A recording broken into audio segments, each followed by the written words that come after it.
Thank you for tuning into the Gear Talk podcast. Today we are going to be talking about Toyota axles versus mostly Dana Spicer axles, but we'll go into the general idea of Toyota versus American axles, but mostly tons against Toyota axles and what your options are and what they should be for your next project. The podcast will start in 5, 4, 3, 2, 1. Hey everybody, welcome to another Gear Talk podcast. Today we're going to talk about Toyota axles versus American axles. Probably more specifically Spicer axles. We may cover a little bit on American axle manufacturing stuff. Typically those aren't really used in the conversation where we're going with this. So we have a couple guests here and we're going to see what they have to say about each axle. Who wants to go first? Either or. Yeah, so I'm Trask. I'm with, on the American axle side of things, wheeling 1-ton axles and stuff like that. And yeah, I don't know, so far they seem to work good, I think, for more budget builds and stuff like that. And they're easy. They are easy. They are easy. They've been around for quite a while. And Yeah. they haven't changed much until recent years. Yeah, exactly. So, the Dana platform typically seems to be what a lot of people are wheeling with. Although I think, a lot of, even now, like, the Super Duty axles, super common to find, for the most part, fairly cheap.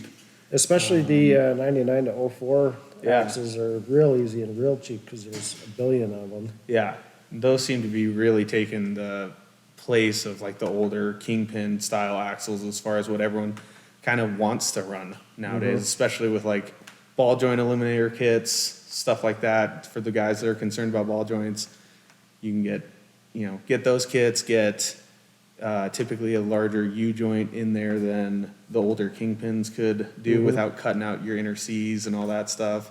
I don't know, they seem to work really well. I use the older Kingpin style just because it's an older Ford, but it seems like a lot of guys are going to that newer Super Duty.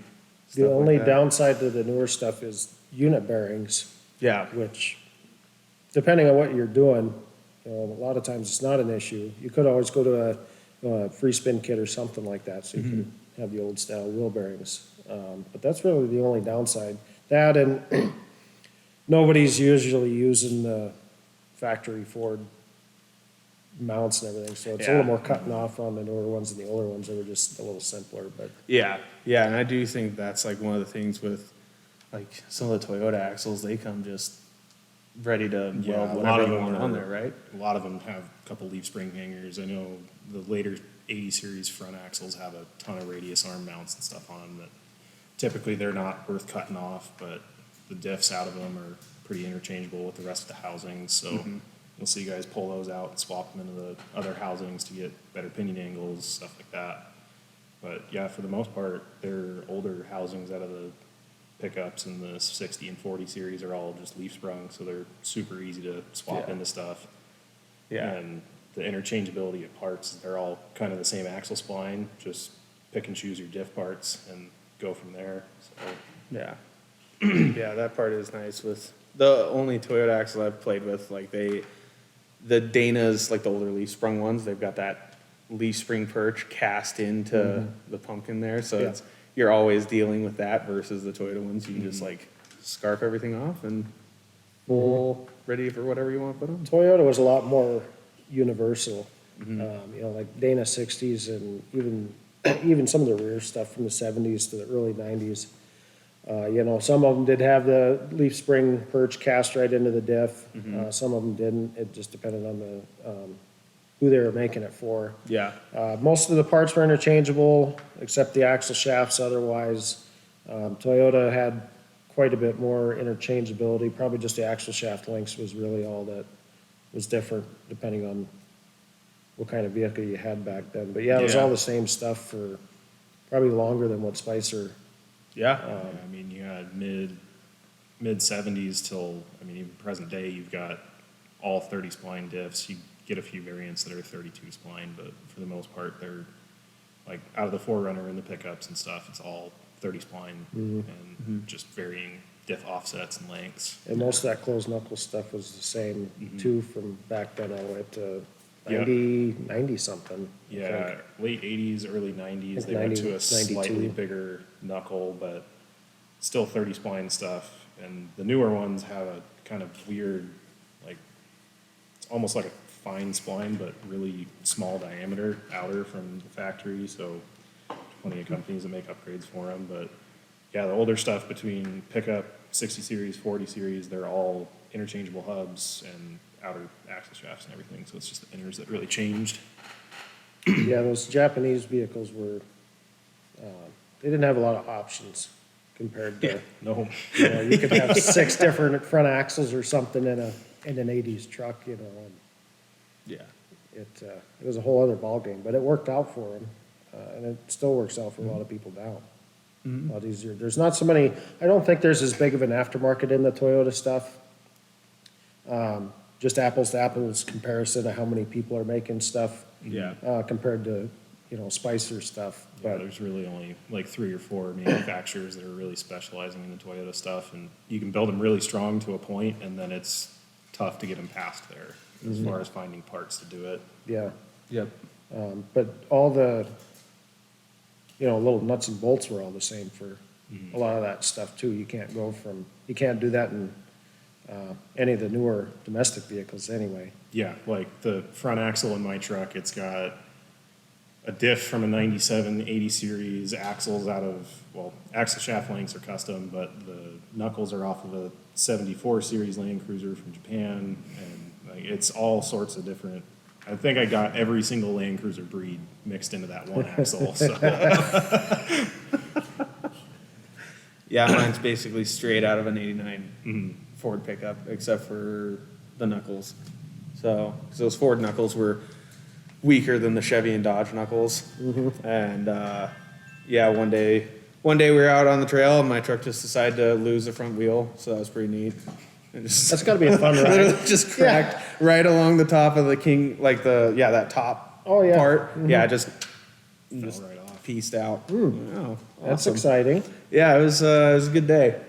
I bet. I bet. So, but I mean, that's kind of like that I think has been addressed now with like the Super Duty stuff that a lot of people are using now. Those knuckles are fairly tough right away, and then you've got They're a like little beefier. things like Artec Industries or something like that sells like the full gusset kit you can weld on for your double shear for crossover and stuff like that, and it's all pretty well addressed now. I don't think Chevy or Dodge had those issues though, like with their factory knuckles. as far Not as that know. I know of, no. Yeah, knuckles out, the Chevy and Dodge was just beefier. We've got Yeah. new 80 or 78 to 97 F-250 and 350 front wheel hubs over there. I don't know why Dana quit making them. We started making them, but for a while we were getting every used hub we could find, axles out of junkyards and stuff, and about 30% the races just knocked right out. Even the hubs were skinnier, so they just fatigued and they Yep. wouldn't hold anything anymore. Yep.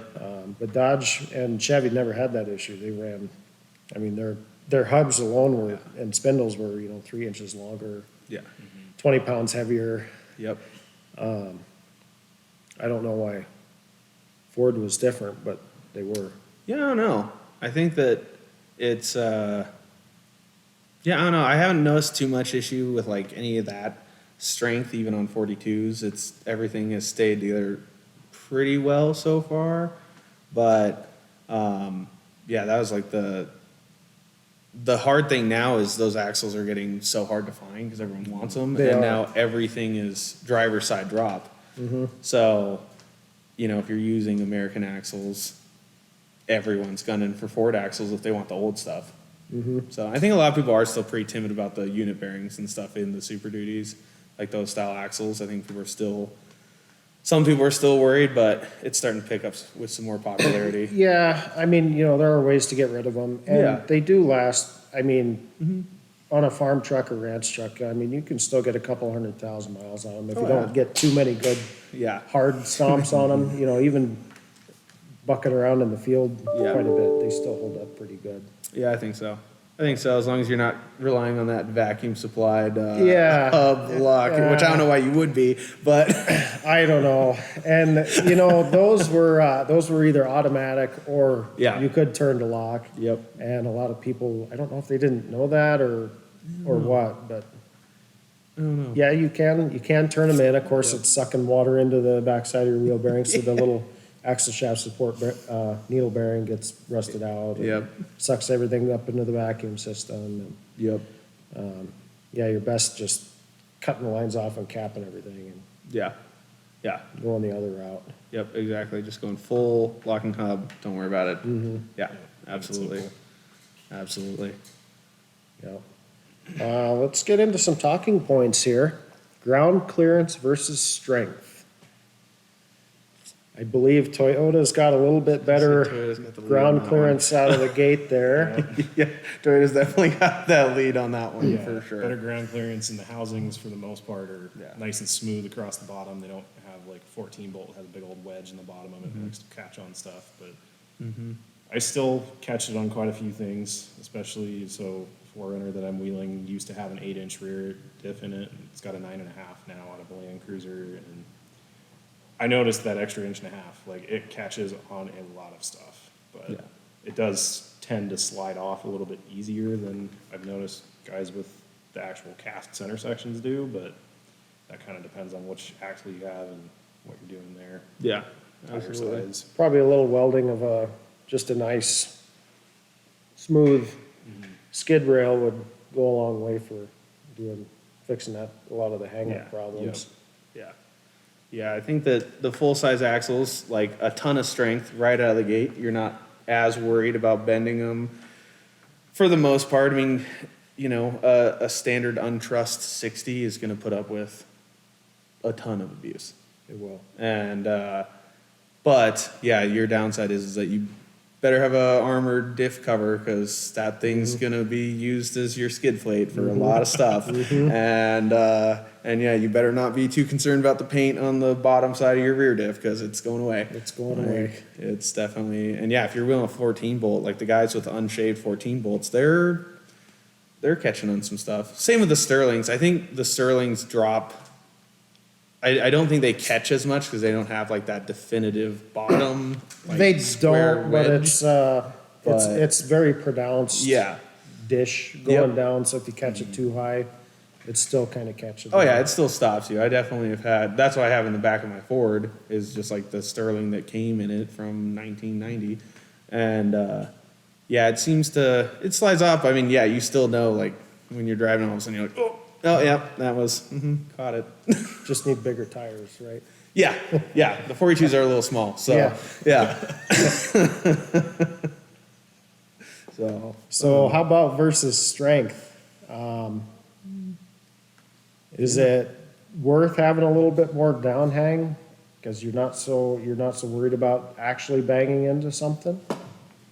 To me, yeah, I think for like the budget builders, absolutely, you're gonna get a super strong axle out of the gate. But Yeah, kind of depends on the tire size you want Yeah. to run too, because I mean, for me, I personally think that anything over a 37, you should probably be looking at more of an American 1-ton axle. Like the Toyota stuff will put up with it, but it's very dependent on your driving style, and then you just have to expect you're going to break stuff, and it's difficult, especially with the front diffs only being an 8-inch, that it's kind of a 50-50 shot of if the axle shaft will be your fuse link or if it's going to be the ring and pinion. So, yeah, Either way, it's still contained. right. Third members are really easy to pull on a trail, and I actually had to do that a couple weeks ago. We dropped the whole front diff out of the truck in the middle of a trail and had to beat one of the broken off axle shafts out of it. But yeah, that's fair. That's Keeps your trail rides interesting, that's yeah, for sure. it does. It does. Yeah, I think that I don't know. I think though, like, if I was gonna go with like a Toyota axle, if someone was like trying to compare a Dana 44 to a Toyota axle, Dana I 44 totally would be do pretty that. close, yeah. And I mean, yeah, for that stuff, like, yeah, it's easy to be like, well, the 60 is gonna be stronger.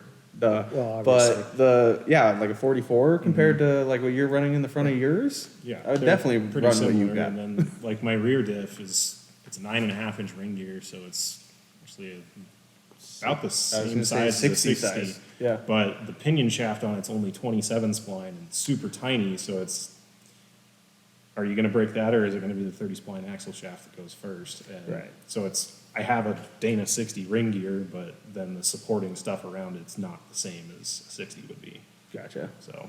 Yeah, that's fair. And probably with we'll say the factory Toyota stuff, not some of this billet fancy. That stuff was a little bit lighter. You probably get a little more internal deflection from the gear contact. Yeah. I would assume when, well, probably at least when you go to bigger tires anyway. Yeah. If on a factory older engine, probably not an issue because they only made like 30 I was gonna horsepower. say, because the 22 RE was just But gonna. they made enough to be dangerous, but I don't think enough to rip it apart. But Yeah. yeah, if you're doing some crazy swap stuff or big tires, Yeah, and from what I've seen is like the 8-inch, especially the biggest thing that kills them is the case deflection. Is you shock load it, and then the ears that are supporting your carrier bearings start to bow out, and the whole carrier will shift over, and then it just jumps teeth and shears them off. So if you can get the case to be nice and sturdy, it's a pretty strong diff. But if you set them up wrong and they're a little bit looser, have some miles on them, they're kind of a ticking time bomb once you start putting bigger tires on them. Sure. That's everything above 37 really for those IFS systems. and Yeah, I stuff. mean, even the IFS stuff, like the IFS that came stock in my 4Runner was a 7.5-inch ring gear, so Oh, wow. 35s were starting to walk on glass with that if you weren't smart, especially with the front locker. But yeah, 37s, and there's quite a few guys now that are running 80 series that are pretty heavy with 40s on them, and they seem to hold up well, but it's, you back up wrong in reverse, and there goes your ring gear, or something like that, so. kind of a give and take, I guess. Right, Yeah. like, especially the ground clearance point, I have pretty similar ground clearance to a 1-ton on a 40 with a 37, and that affords me a little bit more on-road manners, but if it's a trail rig, then it doesn't really matter in that sense, so kind of a trade-off of what size tire you want to run and where you want to pick your weaknesses and your strengths. Yeah. Yeah, absolutely. Yeah, and I'd say if you do build something, it wouldn't hurt to put a weak point in. You know, if it's not something you're souping up or really rock bashing on, it probably doesn't matter. But something that you're doing some hard wheeling in, you know, a U-joint, axle shaft U-joint's probably the most contained and best. Yeah. Besides, you'll probably cannonball your axle shafts. You may get lucky and it just kind of spins out, but Yeah. Yeah, although that doesn't always work though. it doesn't. no. Because I have a fuse in my drivetrain, and I was doing a front dig earlier this year in sand, and I don't have cutting brakes, so I was just power braking through the front brakes. Left foot and yeah, exactly. and I thought that because I've got 1310 U joint at the 205, and I was like, oh, this thing's gonna bust way before anything in the axle is gonna break. No, it just grenaded the ring and pinion. And yeah, so it's kind of like you can plan for that, but you never know until you go out and put No, those I've- research and development hours. Yeah, I've got 1310s for drive shaft joints in my Roxor, and I've got RCVs in the front. Guess what broke first? Yeah.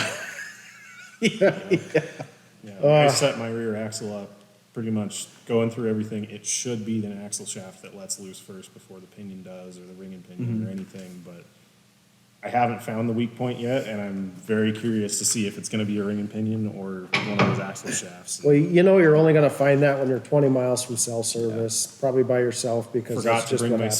spare. Yeah. I was gonna say tools. bringing All that, tools. yeah. You went out for Oh, I'm like just a gonna- Sunday easy Yes, cruise. just an afternoon jaunt, just, you know, check road conditions or whatever, yeah. Yep, and then one rock looks at you funny, and next thing you know, you're taking it apart on the trail. It's all over, yeah. Kind of the same thing with the front, because it's got the tiny little Toyota U-joints running to it, but then RCVs in the front. And so it's which one of those is gonna let loose first, and Yeah. You'd be surprised, those Toyota joints aren't very big, but for whatever reason, they're pretty tough. yeah, Yeah. I haven't been able to break one before, but, well, and on the front axle too, I left the stock hub gears in it, so hopefully those break, because that's like a 5-minute swap, but I've seen those put up with quite a bit of abuse too, so Yeah. kind of a Yeah. guessing game when it comes down to it. And stuff just breaks in a weird way. Yeah. It does. That was another weak point I put on the front of my rocks. It was mile marker locking hubs because they're not the toughest locking hub.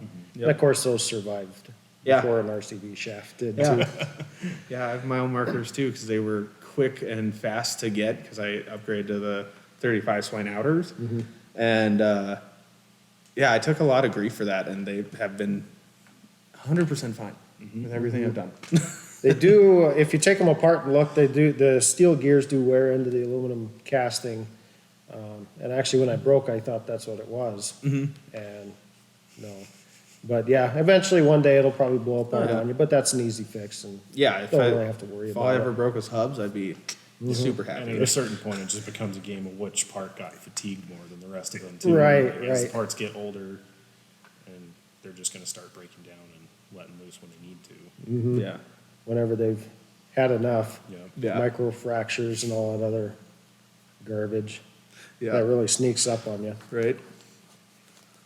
So Toyota axles, well, I guess any axle, is it worth the width? I'm assuming that's a full size question, and sometimes. That might loop down into a later question, but yeah. Definitive maybe.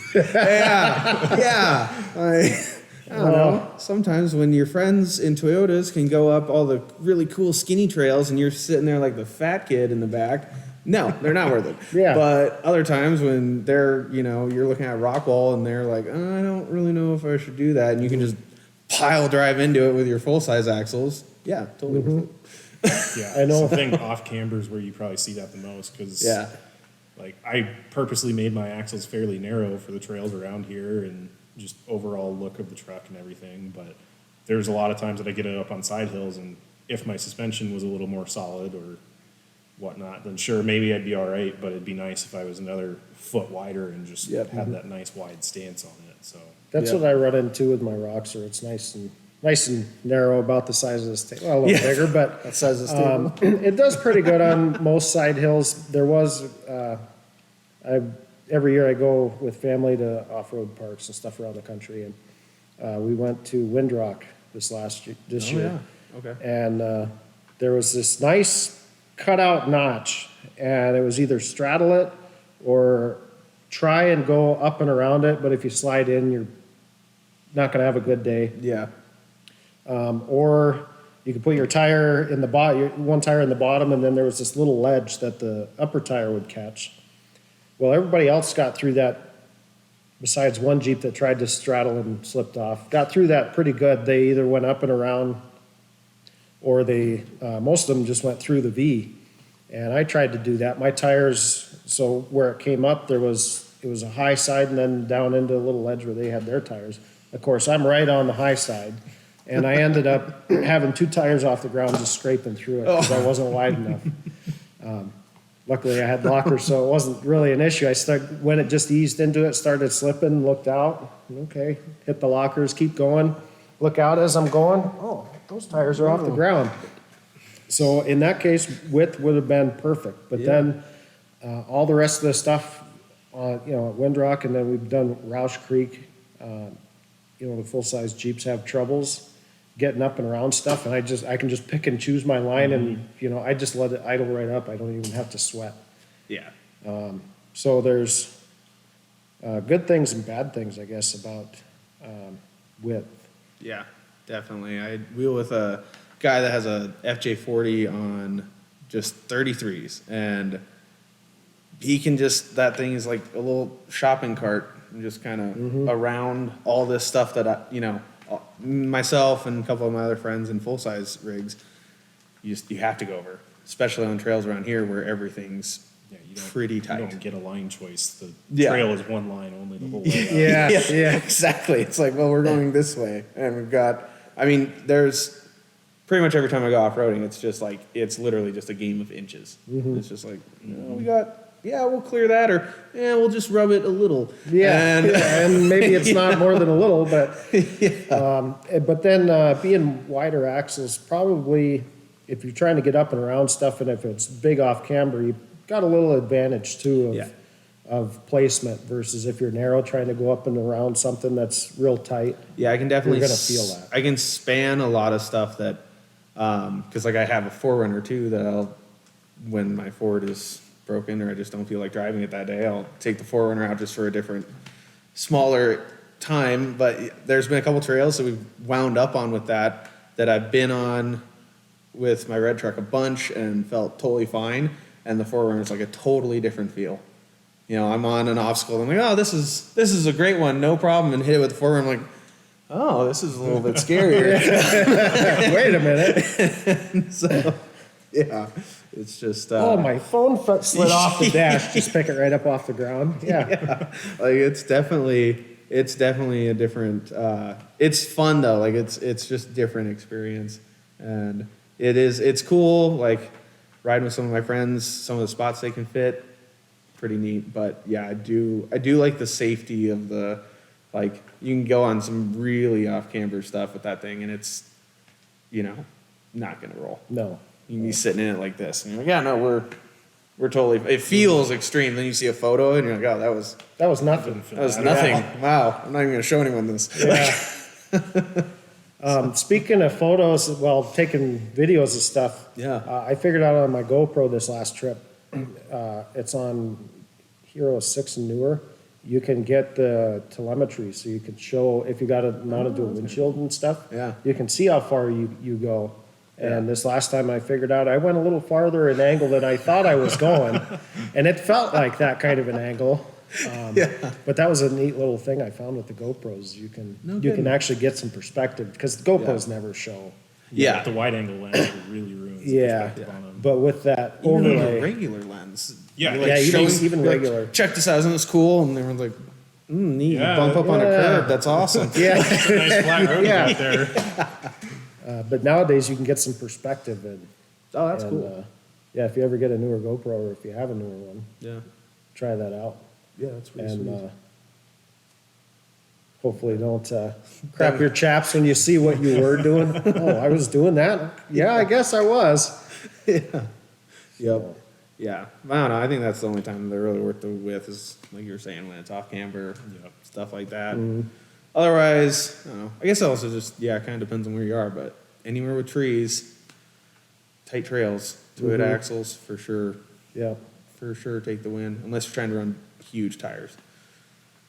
So. Yeah, there's that. Well, nothing a welder and some flat bar can't fix for most of it anyway. That's fair. Cost versus strength. Ooh, this is going to be a good one. So I know the Spicer axles right out of the gate, pretty strong.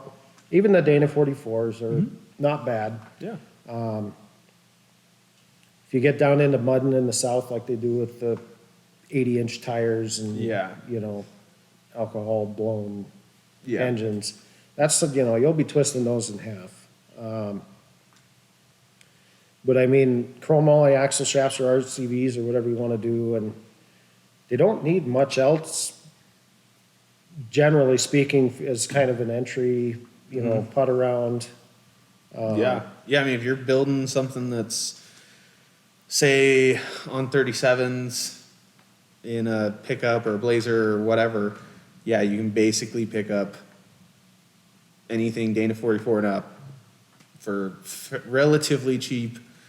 And Well, it used to be. just run. Yeah, it used to be. I mean, now everyone and their dog knows what Yeah. off-road axles cost. Yeah, cold forged U joints, decent drive shafts. Yeah.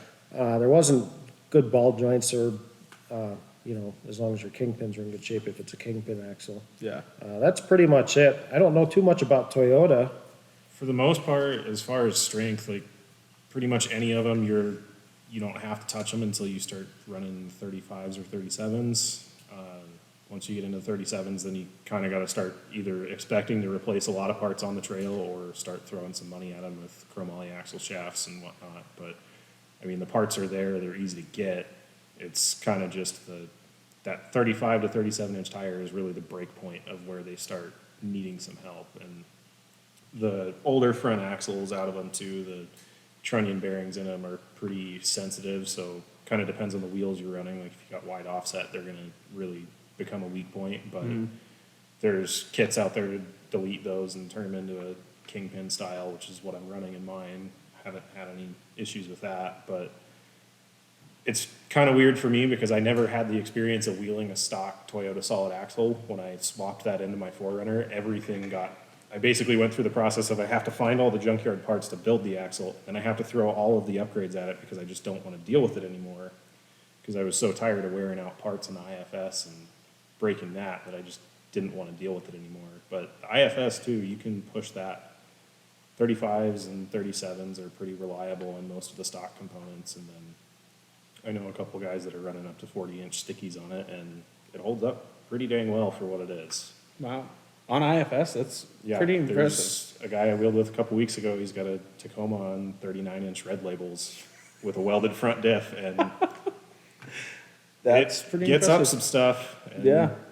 it holds up surprisingly well for what it is. I mean, granted, Yeah. it's really light, but still, the Yeah. fact that it holds together with those tires on it is very impressive. Yeah, that is. I mean, 'cause I've got a buddy with basically like your 4Runner on, but with factory IFS on 37s, and it seems to be holding up okay. I think the thing I've noticed with the Toyota guys I know is that it's like they are doing like what you do, where it's like just all the upgrades right away. So it's a lot of cost there, but then they're fine. Yeah, And- once you throw the money at it, they're pretty dang reliable, but it's the initial upfront cost if you're gonna go that route building it, like, it's expensive and it Yeah. hurts. I wanna say each one of the axles, just in the upgraded parts, I'm easily $4,000 probably, between axle shafts, lockers, hub gears, all that stuff.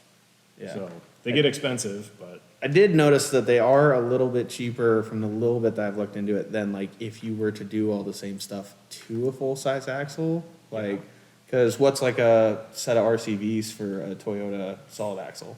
like $800, $900 for them for Yeah. custom width. They're a little more than that as of a few months ago, but yeah. Yeah. 800's about what I paid for mine back in Yeah, March. that's but, what they yeah. were for years, yeah. Yeah. So then a full size, now I think they're over 2 for Dana 60s. They're like maybe they're 19, but I thought they're over 2 now. But they used to be like 1,600. They were or something when 14 I or was looking at 16, it. yeah. So Trying to remember, I make,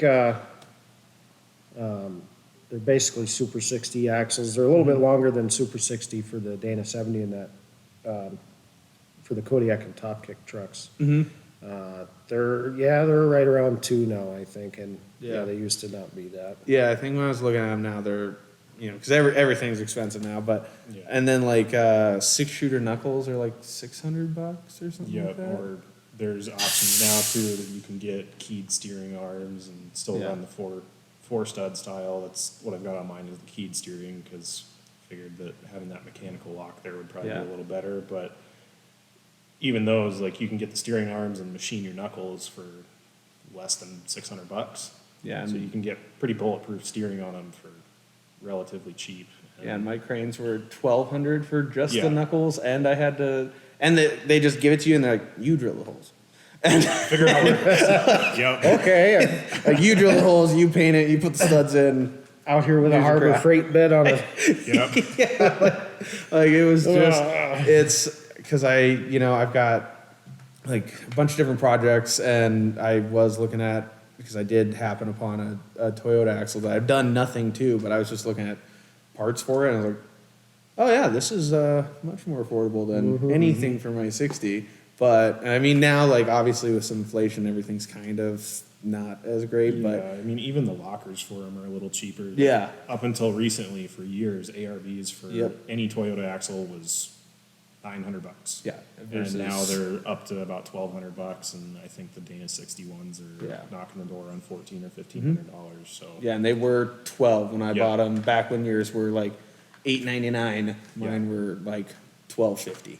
And so yeah, it's, I don't know. I think that like your initial cost, if you're just getting into it and you're casually wheeling and you don't care if you're just gonna like weld your spiders together, full sizes are probably a little cheaper, especially because everyone and their dog that has a Toyota wants Toyota axles. So they're yeah, and they're especially in expensive recent years, purchase price. getting them, if you're swapping them into something, is expensive because Yeah. even the housings, like most people aren't running the housings anymore. They just want the third members, but Right. there's a couple of third members that are only sold with, say, a 5-year span of a truck, and now they're really hard to get because the ones that are in a junkyard are, everyone knows that they want them and knows what they're worth, so. Yeah, versus you can go find, if you're building something, personally, I think the Dana 50s are kind of a waste of time, but if you were just like wanting to slam 1 tons into your Jeep, you could probably find a Super Duty with a blown engine that someone's willing to give you if you just get it out of their face. Yeah. Yeah, and those Dana 50, Super Duty axles are a few $100 from a junkyard. I mean, it's Yeah. kind of, you probably got to go through the whole thing, but Yeah, but I mean, couple, for essentially complete, just replace some bearings and seals and, find all that at TorqueKing.com. yep, all at TorqueKing.com. Shameless plug. Yeah. Oh, what? I got to do better on my marketing in these things. Yeah, one of those Dana 50s is real easy to get into, and you can do whatever you want with it. Yeah. And, for almost less than 1,000, Yeah. as long as nothing's really bad inside of it, Yeah, and you can be up and running, no problem, versus like, yeah, what's the going rate on FJ 60 axles or 80 axles or? The 80 axles, people are getting stupid money for them. Right. I think the last set I saw, they sold just the front for $1,200, and it was a rusty pile. And it's most of these too that the wheel seals are blown out, so you have a mix of diff oil and moly grease from the Burfields in them. And Nice. they take a ton of cleanup work, and just the cost of them is through the roof now. There are some companies making new castings for that high pinion 8-inch third member that only came in the 80s, so I think that'll kind of help drive prices down or at least stabilize them. But yeah, they're getting kind of expensive for what they are in terms of if you want and bought like a Ford 9-inch casting and custom housing for that versus doing it the Toyota route, which is kind of the debate I went into. Is if I were to do it again, I would have just done Ford 9-inch front rear instead of doing the Toyota stuff. I started out by having a lot of the Toyota parts on hand, so that's the route I went. But if I was to start from scratch now, the cost difference from Toyota to Ford 9-inch, if you're doing all the custom stuff to it, is kind of a wash. Yeah. Yeah. So Is anyone making aftermarket third members for Toyotas?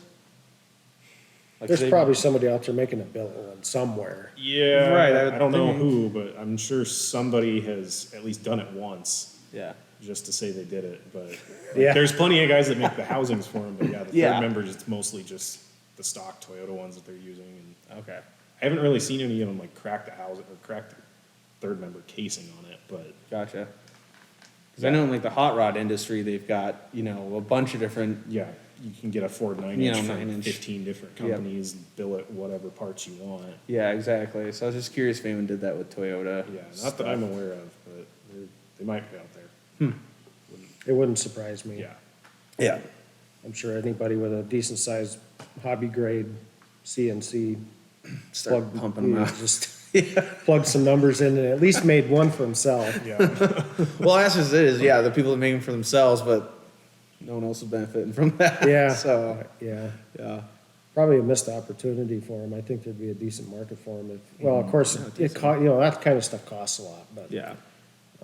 Yeah, I think if you could genuinely prove that they're stronger in terms of keeping the ring and pinion together, I bet there'd be quite a few people that they've already got the money invested in all the other parts, and that's their one weak link they keep breaking, that they'd be pretty on board for that, so. Yeah. So if somebody out there watching this has their own little CNC, perfect business opportunity here for you. Bill it Toyota third members. There you go. Yeah. Actually, that brings us down into parts availability, believe it or not. Ooh, look at that. Third members, are they available besides getting something out of Besides the junkyard? junkyards, not really. You can get them from, like, you can pay a core charge to somebody, but they're a $600-700 core charge for just the third member. And Yuck. in terms of just that center section of the diff, you're pretty much OEM only out of a junkyard or something like that. And then beyond that, parts availability is super easy. There's half a dozen different companies you can go to, pick and choose your parts, and chrome all you whatever parts you need, and all sorts of upgrades in that sense. But it's not like with the 1-ton stuff where you've got Dynatrack and Fusion that you can buy a brand new casting today that fits all the off-the-shelf parts. Yeah, and even like Dynatrack and Curry that are building. Curry's got their custom rock jock stuff, and then you've got a bunch of different companies building knuckles, and I think one of the biggest things for like the off-road section of the full-size axles has come from like the hardcore like rock buggy stuff Yeah. like that area where so that whole industry has kind of taken like 14 bolts, turned them into front axles using like basically hybrid Super Duty outers. And I mean, yeah, you can put that stuff on and you'll, if you are hobby wheeling or even seriously wheeling, you will never break it. Yeah. I've seen, there is one company selling a 14 bolt third member. So they took the 14 bolt center section and then figured out how to make it go into a like custom fabbed housing. Yeah. Which super cool. And you're hardly ever going to break that or you were doing something really stupid. Yeah, it's because Spider Tracks is doing like a 10-inch or 10 and a half inch, which is figured out how like to make a a sterling 9 size. inches bigger. And, Yeah. I mean, that stuff holds up incredibly well. Yeah. But yeah, then you're getting it's funny full looking at custom like the axles. trucks that were built in the mid 2000s when Rockwells and stuff like that were the norm for that, and then we figured out how to make a Dana 60 last with big tires on it, and now you hardly ever see a truck on Rockwells. Yeah. They're just not used anymore. And if you do, people are like, are those square tubes? Ugh. your diff bumps out into your engine. Like, Oh, what is going on nobody there, wants dude? that. Even, so the older Spicer stuff like Kingpin stuff, a lot of that stuff's not available OEM style, but there's Yeah. a ton of aftermarket stuff. And Spicer now does have, I believe it's Dana 60 center sections and tubes, and you can either get the rear stuff or the front C's and knuckles and all that, and weld it wherever you want. Yeah, and that's So- that's like the company that I got my knuckles from is Crane, and they Yeah. do a bunch of like rock bouncer stuff, and that was kind of the stuff that I have is like kind of I think their older stuff before they were doing the Super Duty, because now they're huge because I know that C is bigger, so you can fit It is. But yeah, I mean, you can buy all sorts of stuff to completely rebuild. Granted, like we were just talking about, they're super available. So if you have a Super Duty style axle and you bend it, I don't know why you would do this, but you could completely redo the whole thing. I mean, because your tubes are pressed in and then welded in. I mean, you can heat those up, pull them out, do all that stuff versus like a factory Toyota housing. If it bends, Yeah, you're just done. Yeah, I want to say I bent 5 of their semi-float axle shafts and one housing pretty bad. And once they're bent, there's really no fixing it because the whole thing is a stamped center section welded together. Right. So there's not any substantial mass there to work with. Where I've worked on a couple of Dana 60s that they were bent like a wet spaghetti noodle, and they're straight as can be now. And you Yep. throw a truss on them, and with the right amount of pressure, they'll straighten back out, no problem. Yeah, well, even if you can't straighten the tube or you don't have the means to necessarily do it, there's guys heating up center sections with torches and Yeah. pulling a tube out and then The retube, the slamming a retube, tube yeah. in, and you're good to go. You just can't beat that. Yeah, I mean, it's just super easy. It sounds like Toyota was maybe kind of taking the lead, at least for a couple things like the ground clearance and the width part, but now it's starting to sound like maybe not. Throw them right in the garbage. Just the housing, not the third member. Yeah, I would say Yeah, like, well, their yeah, stock yeah, yeah. housings Dear are God, not the garbage. third member, right? Third members are worth a decent bit, but the housings that they come with from the factory are pretty much garbage. Yeah. So you're looking at a truss kit pretty much right out of the Yeah, gate if you're gonna do if much you're of really going to anything. be stacking weight on it or bouncing it off of stuff, and I mean, even the way that I wheel, I don't really bounce it off of things, and I was bending them pretty easily. Like, if you really want them to last, you're either custom housing or truss it, and even when you weld the truss on, you got to be really careful that it doesn't warp it because Right. there's nothing there. And it's funny seeing like their newer Tundra axles. It has a 10.5-inch ring gear in it, so super substantial for a half-ton truck. But then the housing around it, it's all semi-float, super thin stamped sheet metal. Chintzy. So the third member, I'm sure that would put up with a ton of abuse, but the rest of it, You're right. not really. Right. Yeah, Yeah. Although I will say that I feel like there's guys are really weird, like get really worried about welding into that, like a cast steel center section way more than like guys will grab Toyota axles and weld on them right away and not feel Not worried think at about them all. which I think part of that comes down to the fact that most of them are semi-float for the rears especially, so they have a really wide tolerance that you can bend the shit out of the thing and the axle shaft still fit in. Right. So you never know. Yeah. I've noticed, like, I've had people text me that are really worried about welding into their cast section. I'm like, I just weld it.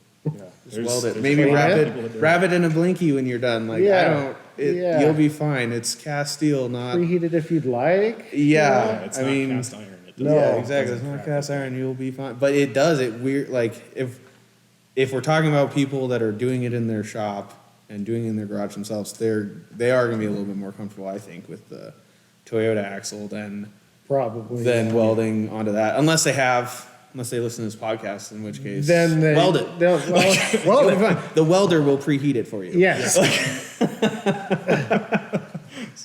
I don't know. You probably do got to be a little careful depending on Yeah. where you weld on the cast steel housing, but Bright side is For they're the most usually part. pretty thick, so you're not like obviously if you weld from here to here, probably gonna warp it. But if you're bouncing around within reason, do an inch here, do an inch there, we'll come back, then yeah, let I mean it stress relieve, and yeah, and you're gonna be fine, and it'll take whatever truss or whatever you are welding on there.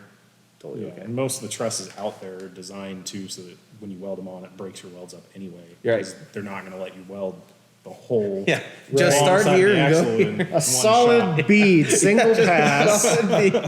And just in case that wasn't enough, stack a couple more on it. Yep. Yeah, just make yourself a nice U. That's great. Now throw this Yeah. away and get a new one. It's stance, bro. Yeah, that's Yeah. right. It's got that custom camber. Let's see. Parts availability for aftermarket. I guess we kind of touched That's on that like a all little we bit talked about, already. right? Yeah. Aftermarket, it's all there. Yeah. Like, whatever one you want to build, other than the weird, obscure ones, like I think both Toyota and American Axles. If you need a part, it's out there. Yeah. The exception would be for American axles would be AAM. I don't know that there's much anything for. Yeah, I've seen that they're starting to get parts for them, but they are kind of I haven't seen those super widely used. There's a couple trucks I've seen with those swapped in the rear, but The rears, the yeah, rears rear would be end is the only okay. thing, but the front end, no one uses front end. No, I wouldn't. They're weaker unit bearings, and then you got your center axle yeah, they're a disconnect. smaller ring and pinion too. Yeah, and they're just not really. Yeah, 9 1/4 front. From 03 to 12, they did not have a central axle disconnect. Yep. Of course, it didn't have locking hubs either, but you did a free spin kit. So the thing with AAM axles, the fronts in the 03 and up are real bad. If you get in an accident or something, they'll twist on you. So the Dana axles, you throw the tubes into the center section, they're welded. Yeah. The AAM axles are just a hot plug that's pressed in there, so it's not really holding anything. And there's I've not got much one out there. here that was twisted, and we cut it for our display. I don't know if you guys saw that out front. No, we saw your It's cool just, back uh, of house stuff. We didn't actually. Yeah, We'll go to yeah. that part when it's Yeah, we'll when go it's to over that, and open. but, Yeah, we saw all the other ones. Good tour, Half- Joel. so that one was twisted. It had one plug that was kind of in there. It was rattling around. And I hammered it back in, and then I cut the rest of the long side off, and most of the rest of the plugs fell out just from cutting the tube. So I threw a bead of weld in one of the holes. It was just a display, so that's good. But I think we've only had one axle come through here that was in good shape, and of course Sure. didn't stick around very long. Right. But every other one we've had was. Yeah, that's fair. Yeah, I think a lot of people just aren't using them, like the older ones for the center axle disconnect and stuff. I do know that the second gens, they were fairly easy to like build your own free spool or freewheel kit with lockable hubs off of like You could there's use a guy some using Ford TTB parts. axles. You could use the older stuff. I think the axle shaft length was a little bit different if I remember right. Yeah. But yeah, the older Ford stuff, you could re-drill the spindle and bolt Yeah. that on, either Ford or the older Dodge stuff. You could just Okay. re-drill the spindles into the 4-bolt pattern.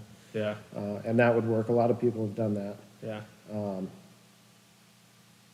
I think somebody was making a free spin kit out of that stuff for a while, but some of that old factory stuff just isn't available anymore. Spindles and hubs are, but there was something more to it that you can't, maybe, I don't remember what they were doing now, but Yeah, I ran into a guy we were buying a Dana 44 from a guy in Idaho, and I looked at his second gen, I was like, "Man, why do you have locking hubs on there?" It's not supposed to be there. Yeah, and he was like, "Oh yeah, I just took a TTB and threw it on there." Like, "Oh, that's neat." And I had a second gen at the time, but it was too much effort. I'm like, yeah, whatever. But probably would have been worth it in the long run, but. for the probably, life of the but truck, that went to some kid in Anaconda that Oh, I I'm wouldn't sure imagine. burned it to the ground. Oh, so yeah, probably tuned it all the way to the max. Well, and I mean, that's what I use for my tow rig is a second gen, and I really haven't had any issues with the unit bearings. I had to replace one when I first bought it, but I'm pretty sure it was an original with 200,000 miles on it. That's about what they typically get, is a couple Yeah. 100,000. yeah, I think in like a street application where you're not like, I'm gonna go bounce this off a rock, I think they're fine. I just think that they're a lot less strong than the Super Duties once you start throwing 'cause big it's tires got and the going center into axle stuff. disconnect in it, which you can eliminate that with Yeah. different axle shaft kits, but it's still a break in the housing. And I've always read horror stories about the ball joints, and Yeah. mine are just now starting to go after 200,000 miles, which at that point I can't fault the OEM for that. No, I think a lot of the horror stories of the ball joints, I mean, some of the OEM ones did go bad, pre-200K. Yeah. But I think what a lot of it is, people are just getting cheap ones when they finally do go Yeah. bad, and then they're just going through them every 10,000 miles. Yeah, no, absolutely. That's because I've seen them where they're about ready to fall off, and yeah, I mean, it probably is just cheap parts give you cheap results. So, Yeah. but And maybe yeah. I'm a little more tolerant to loose ball joints because I'm coming from the Toyota world where if my 4Runner loses a lower ball joint, the whole wheel is gone, and it can happen at any point in time. Oh, don't worry, that'll happen with your solid axle too. That Yeah. the bottom one goes, it'll just Yeah. peace Just out. evacuate itself. Stance, bro. It'll just or your upper one. Yeah, either one. It's gone. So Yeah, well, with that lower one, it pulls the axle shaft out, so you get a instant axle disconnect, just Yep. like That's the right. second gen. that's right. Oh. So, Ease of modifying. I mean, everybody's got a welder, right? Pretty yeah, easy I was to. gonna say it's Anything's pretty easy possible to with a welder. modify.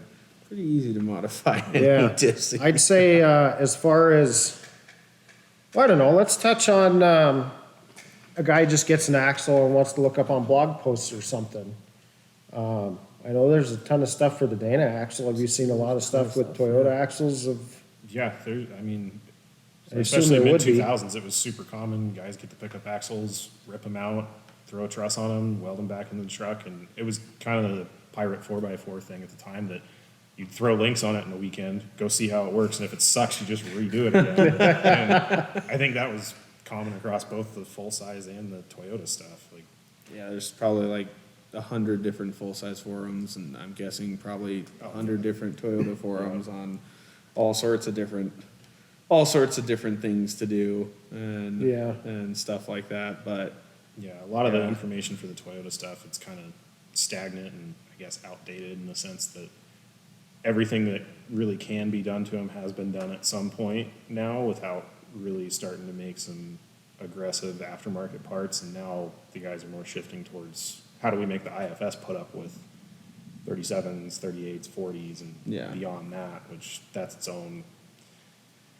sort of problem, just because it's the same spline axle shaft, but now you have so many more moving parts involved with it. So yeah, that's fair. I do think, I guess, I don't know, I've never checked into the Toyota side of things, but like, if you don't want to rely on blog posts, because there's some people in there that say some pretty interesting things. Yep. No. Everything on the internet's not true. They all have their doctorates.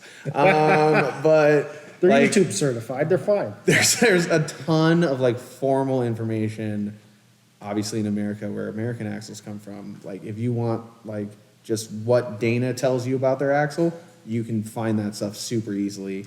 Companies like you guys that are putting out manuals for all sorts of different stuff, that's like, no, this isn't like how I think how it works. That's how it works. This is how it works. Yeah. I'm telling you what it is. Trust me. Yeah, trust us.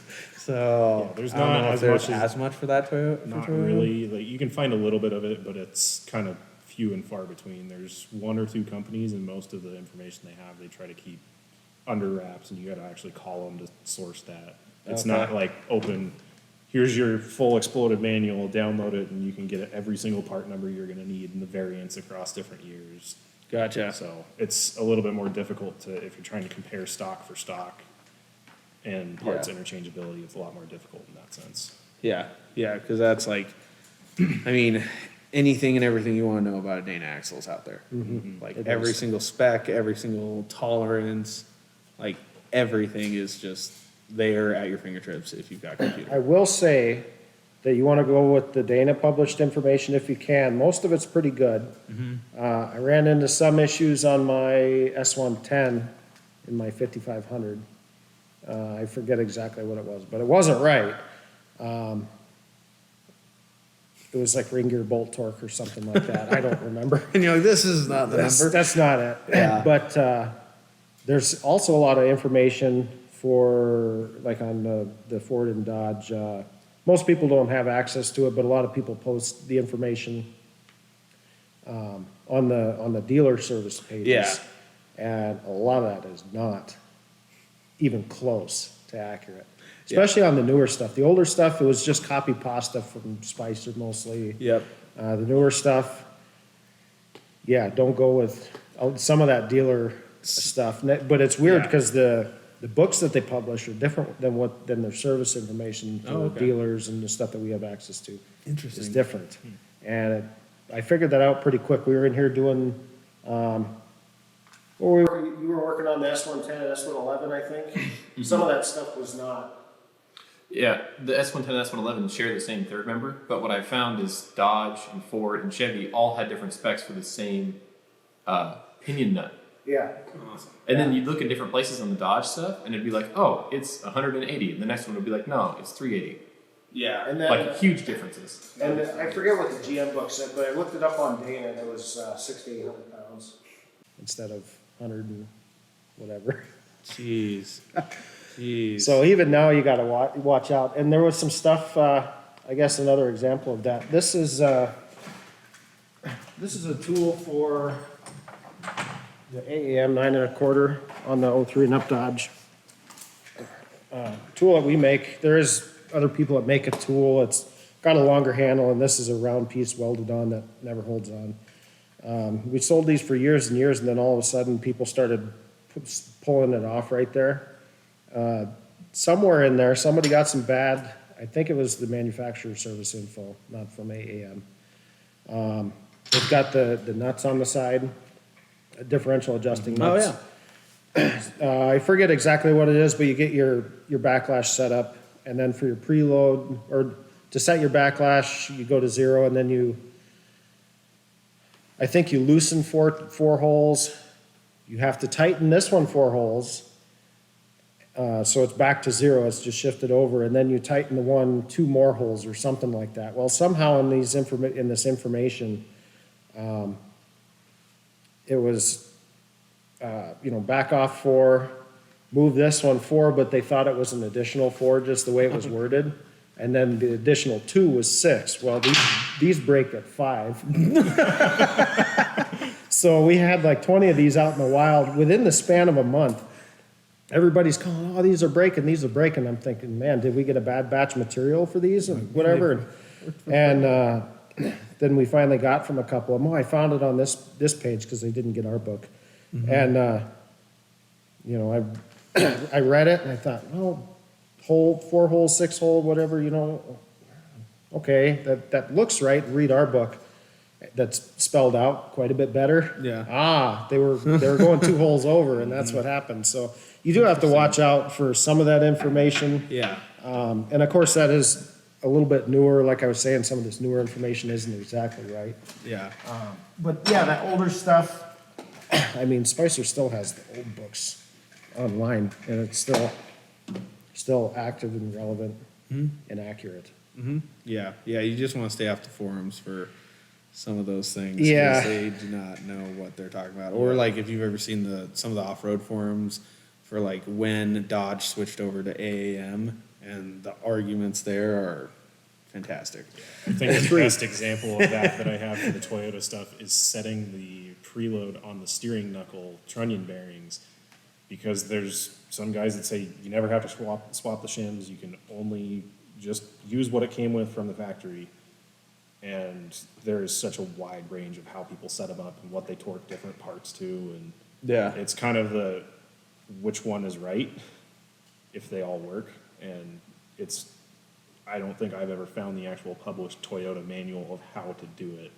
I just kind of sifted through the information that I found and kind of went right down the middle line of the two far extremes, and so far it hasn't come apart, but Sure.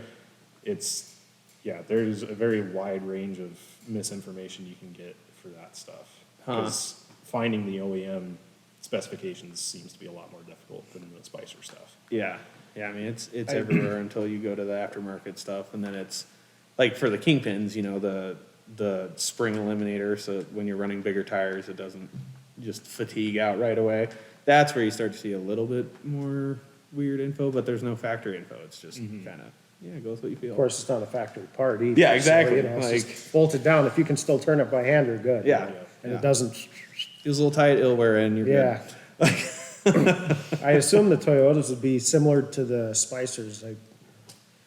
I forget what those old closed knuckles were, but it was like 10 inch-pounds or something of rotating. Yeah, Just 10 enough or you feel a 17, little something like resistance, you know, and Yeah, I don't know, and with mine, I got a trunnion bearing eliminator kit, so now it's a kingpin style, and there was, even from the manufacturer of the part, no information of how tight I'm supposed to set it, so I guess me barely being able to turn it, that's fine, it'll wear in, and That's what I did. worst case, it's got hydro assist, just, it'll push through it. yeah. Just turn the air gun all the way up and, just send it all home. Yeah. More ease of modifying, I guess. Ring and pinions, you want to change your ratio. Dana axle, you got to have a diff case spreader, dial indicator. Well, a lot of people do it without, but and they work. Well, I hope they don't do it without a dial indicator, but yeah, I think you can get away without a case spreader for most of them. The few Dana If you just Dana wanna struggle axles I've bus set putting up, it I in and have out. been able to Yeah. do without a case spreader. It's kind of a pain, but you can do it. I've set up a fair amount of Danas, I think probably a dozen or so, and 3 dozen plus Toyota diffs, and I would definitely say the Toyota ones are by far easier, because most of the time you're not swapping shims, it's the carrier bearings are all threaded adjusters, and it's all right here on the bench, because it drops straight out of the axle, so. Yeah, A lot easier to do that there, and you can, if you really want, you can carry a spare one with you. Yeah, that's pretty neat. You're not doing that with a solid or with a Dana axle anything, and you're struggle busing like on the rears, you're struggle busing like a 10.5-inch ring gear in Yeah. and out, and then God forbid you've got like a lock, an ARB or something where now your exterior shims, so you're shoving it in while holding shims with your fingers, and you're like, please just go in there, and then if you're like me, you didn't put a case spreader on it, so then you're like getting everything in, and then you're like, well, let me get my mallet, and we'll just Then your shims start bending halfway in. So yeah, and then you gotta rip out. it back out, and you gotta stick in there. Get the brass hammer! Yeah, you're getting grease, and you're greasing each shim, and you're slapping them in. Then you're Sticking like it in and like a bad dog. You're like, stay. stay, reach over. It's good. You got the hammer and it's out. Yeah, and so you're just like, it's definitely. I look at the people setting up Toyota diffs, and I'm like, lucky, but Yeah, the worst thing I have to deal with on that is some of the factory electric lockers come with shims on the carrier bearings, and they're kind of a pain to do. And most of the setup kits don't come with other shims in case you have to change them. But oddly enough, of all the ones I've set up, I don't think I've had to change shims on more than 2 of them. nice. Like somehow the factory shims almost always work to get it within the backlash Close spec, enough. and carrier bearings are tight. And I don't know how they managed to make that work, but How many different gear manufacturers have you dealt with? I mean, setting up that many diffs, Probably dealt with a couple. Pretty much primarily go through Nitro gear and Okay. axle. They were kind of the first ones I got set up with as far as dealer accounts and whatnot, and they've always been super good. And I personally have never broke a set of their gears that I've set up or had another shop set up for me, where I have been around quite a few people that have broke the Yukon ones. And Yeah. with all of the COVID backlog and whatnot in manufacturing, I did notice that like it wasn't consistent in what I was getting out of the box. There was a couple times I got gears from Nitro, but now I'm looking at the part number like this set just doesn't look like it was machined the same way. You look the part number up, oh, it's a Revolution gear set or it's a Yukon set. So I've done a few sets of Yukons, but mostly Nitro for that stuff. Well, the reason I ask is because I think there's a lot of different. I mean, all those companies make stuff probably for Toyota and Dana, but seems like there's a wide array of what you can get for a Dana axle, and they are not all like, take for instance like thick cut gears. They are not all quite the same. So you're setting up, for instance, the gear set that I blew up was from Nitro, and I got matching Nitro front and rear. Super happy with how they set up. They were awesome. They came in like 2 different color boxes. No anything else. You It was may have kinda- had some other it's a non-nitro stuff in little there. interesting, but and then I got another gear set. So then it broke, and it was right before the night run in Billings. It was like 2 weeks before when it broke, and so I just went online and found whoever had a set. I got a set from a company that isn't as well used, and man, setting it up was just a nightmare. I mean, like completely swapping shims from one side to the other just to get it to where it's like, oh, here's a pattern that looks. I've noticed that a lot too. Where okay. The couple sets of Yukons I've set up, I have to change shims around a lot more. Where Yeah. I've had a large percentage of the Nitro ones that Yeah. are genuine Nitro that the factory shims, I put it in and first try it works. Yeah. And it's so nice when that happens because it saves you hours of work. But Yep. The country of manufacture has a lot to say. Yeah. I won't go into where each one of them are made. We haven't sold too many Nitro gear sets, but after knowing where they have them made, I'd rather go Nitro than Yukon. yeah, it I was just seemed super to be a happy with them. better quality with the fine detail on them in terms of finishing and whatnot. And I have been super happy with them. And I think the Toyota world's kind of, I've noticed it more there than I have with like reading into the Dana Spicer gears and whatnot, that the Toyota guys are very biased of, I will only run Nitro, or I will only run Yukon, or Revolution is terrible, or I'll only run Revolution.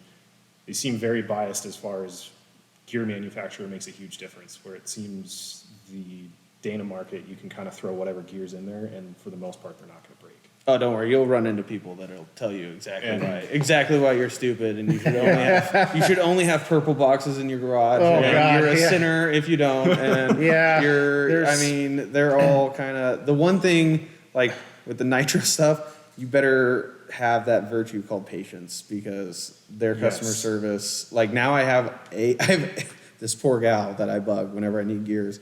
I have a customer service rep that I Yep. just have a continuous email with, because their customer service is like the worst thing I've seen. But I also have never had to call customer service with a Yukon or anything like that, because I don't know anyone that has broken them. So it's never been as big of a deal. But yeah, Having it's- one contact at Nitro has made my Yeah. life a lot easier. lot Because easier. there was several times before I had his direct number that I'd call in ready to place an order for a customer, and I'm sitting there for Yeah. half an hour, like, why can I not get a hold of anybody? But now I've got his phone number and email, and every time that I email him within a couple hours, I've got, your Yeah. order's good to go. You'll have it X date, and I can check in on stuff. So Yeah. I think it's the same with any company, though, that if you're really trying to do business with them and want to be happy with what you bought, you're best off to call them and get one consistent contact. Yeah. Because otherwise, you're just going to be chasing people around all the time and bad communication. Yeah.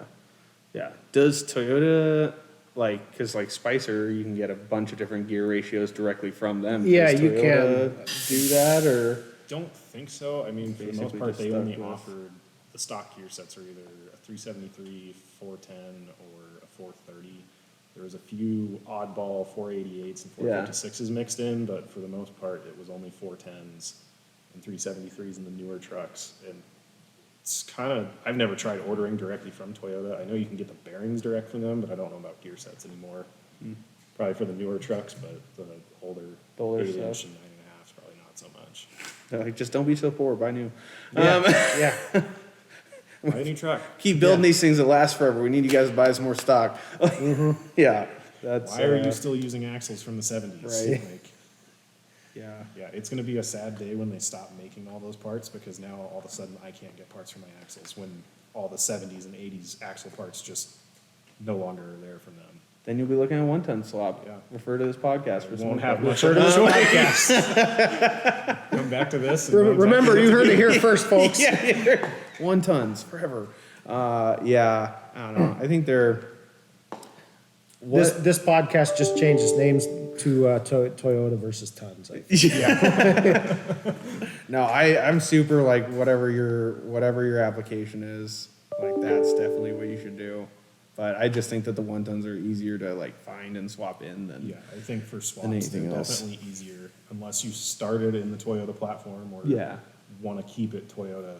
If you're trying to just find a set of axles to put into a buggy or a truck or whatever it is, the 1-ton stuff is way easier to come by. Yeah, because you can find them everywhere, and they're just Yeah, they're there's 12 or easy. 14 different ratios you can get for Right. them, from the low 3s all the way up into I think the 7s or something like that. Yeah, I was gonna say you can run what 717s in a Dana 70, and you can run them in the Dodge.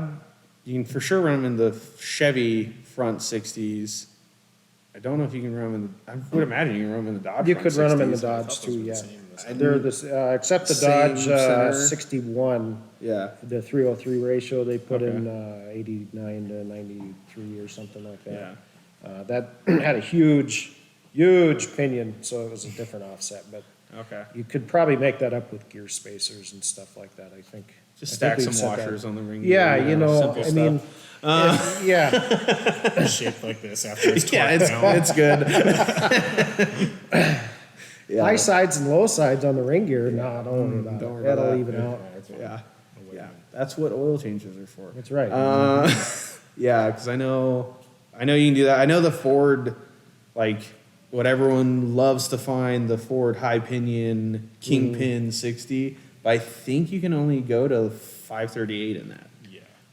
I don't think you. Yeah. I don't think they'll. Tops out. Yeah, I don't think they'll carry. I deeper. think so. And some of that older stuff, even the Dana 44s, some of those ratios that you would have thought were common, like in the 44 or 513, a Spicer set, Yeah, not available anymore. And it's getting the same for that high pinion Ford. yeah, Just weird stuff that could be popular, they just don't make anymore. yeah, yeah. And then you're going aftermarket, and Yeah. I mean it all. works, everybody else still makes it, yeah. Yukon and. Yeah, yeah, but it's definitely. How deep can you run a Toyota axle? If you're staying with the 8-inch, you can get down to a 571, I think. Otherwise, 529 is kind of the limit. Okay. And that's another kind of annoying thing too, is that if you're trying to run like a weird combination of a Toyota rear axle and a Dana 44 front, the only gear ratios that you're gonna have matching up are 488, 456, or 410, and then higher than that too. But 488 is the limit of how low you can go, which depending on the engine and trains combo you have is a lot of the times not enough. Yeah. So there's a lot of guys that will run mismatched, like a 529 and a 538 or a 513, which maybe that works fine. Like I'm sure on the internet they say it does, but that extra Yeah. rotation's got to go somewhere. It does. So it's, Off-road only, Yeah, they're the same guys that are like race use only. same guys that are like, yeah, I just use square tube for my drive shaft. Yeah, square tube, yeah. I can't go over 20 miles an hour, It's just but a yeah, PTO shaft, Yeah, it's good. Different size tires, front and rear, so that's where they get their There you extra go. rotation. Yeah. There you In the go. tire size, Yeah. yeah. 36 is in the front, 37s in the back. Yeah. Yeah, that's right.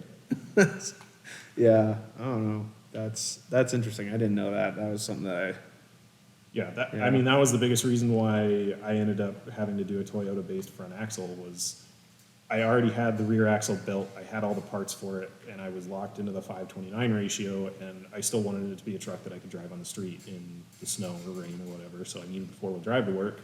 So Dana 44 is kind of out. because I don't want to drop back down to a 488 with 37s on a Yeah. V6. Like, it's just not fun. Yeah. Supercharger. Well, it's got a turbo. got in it turbo. now. Oh, okay. Yeah. Okay. Now I could probably get away with it, but it's also having the 529s and the turbo. It just works. It'll do 75 down the highway and get 16 miles to the gallon, and it's just comfortable. Sure. So Sure. Trask, would you like to touch on gas mileage? Yeah, let's go over that. I don't see how that relates to axles, Joel. Yeah. A 460 does not get good gas mileage. no, that's an unfair I mean, it's not advantage. horrible, but Yeah. it could be worse. Yeah, it could be worse, but a 460 with 42s does not.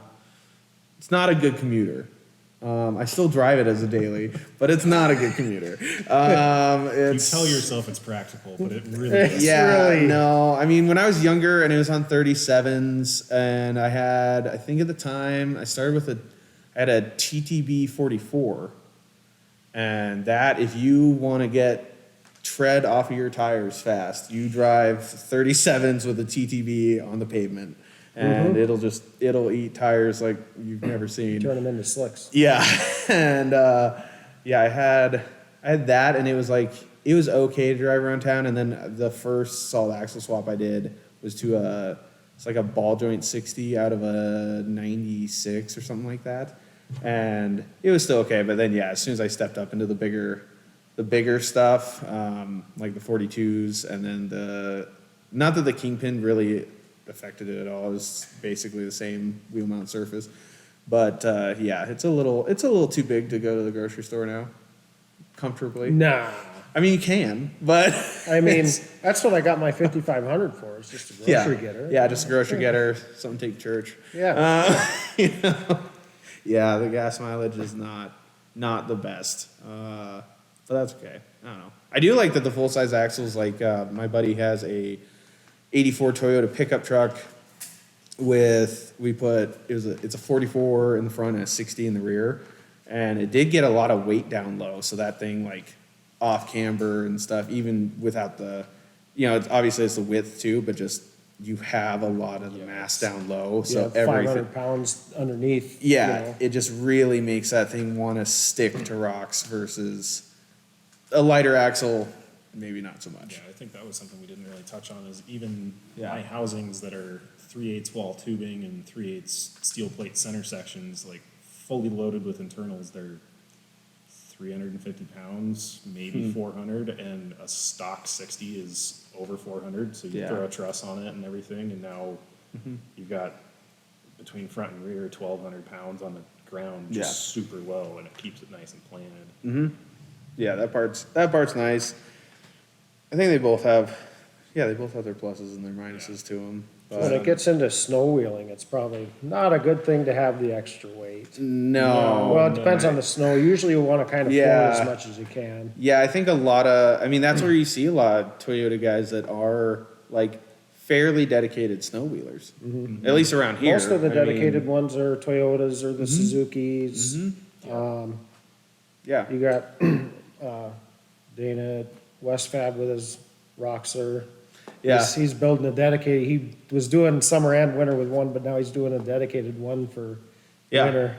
Yeah, I mean, I know a guy with it's an awesome like 80 something Toyota pickup truck, twin transmissions, all this stuff, and he'll come out in the summer, but he doesn't really like it because it's Toyota axles, fairly stock ones on 37s or maybe they're 39s, and yeah, he just doesn't want to deal with the breakage. But the wintertime, every weekend out doing stuff, and that thing just floats right up top versus my truck's really good at finding the bottom of things. Like, if you want to know how Yeah. deep the snow is, I will Yes. let you know.